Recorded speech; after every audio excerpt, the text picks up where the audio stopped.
was shared with us by a military personnel. He asked for one thing, to keep his name hidden. Not because he's afraid of people, but because some memories are too heavy to carry in the open. And what you're about to hear is not just a war story. It's something that stayed with him for over 30 years. He told me, some memories don't come back all at once. They return in fragments, in flashes, in smells you can't explain. And sometimes they come back when you least expect it. This is one of those memories. February 27, 1991. The desert was alive, but not with life. With fire, with smoke, with death. They had just captured an airfield near a place called as Salmon. French forces were with them, fighters who had just proven they weren't there to surrender. They were there to fight. And they fought hard. He told me something strange. Seeing 3 enemy soldiers trapped inside a burning tank didn't break him. Because in that moment, it was survival. It was them, or him. And he chose to live. But what stayed with him was something else. It was the bodies. The ones he didn't fight. Hundreds of them. Scattered across the desert like broken pieces of a world gone wrong. Burned out tanks. Destroyed vehicles.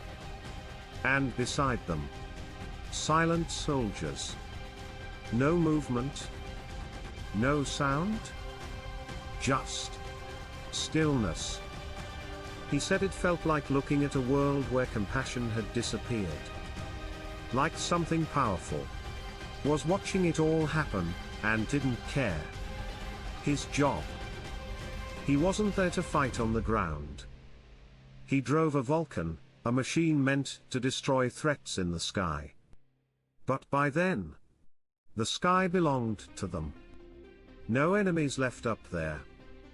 So instead, he drove through chaos, through fire, through a desert that didn't feel like Earth anymore.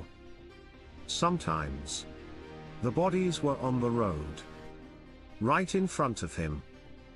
And he had to decide, drive over them, or go around. He chose to go around. Not because he couldn't, but because he didn't want those memories stuck to his vehicle, or his mind. The sky wasn't normal anymore. Oil wells burned in the distance, huge pillars of fire rising into the air. And then something even stranger happened. It started raining oil. Not water. Oil? Falling from the sky. Onto soldiers, machines. Everything.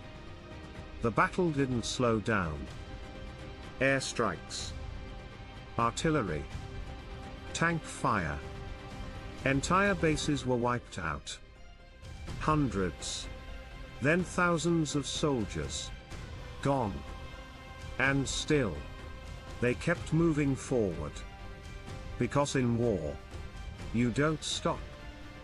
He told me. At some point, his body just couldn't keep up anymore. No sleep. Constant stress. Endless movement. And his mind started slipping. He began seeing things. Not enemies. But shadows? Flashes.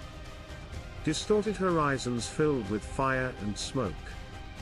Reality and nightmare started blending together.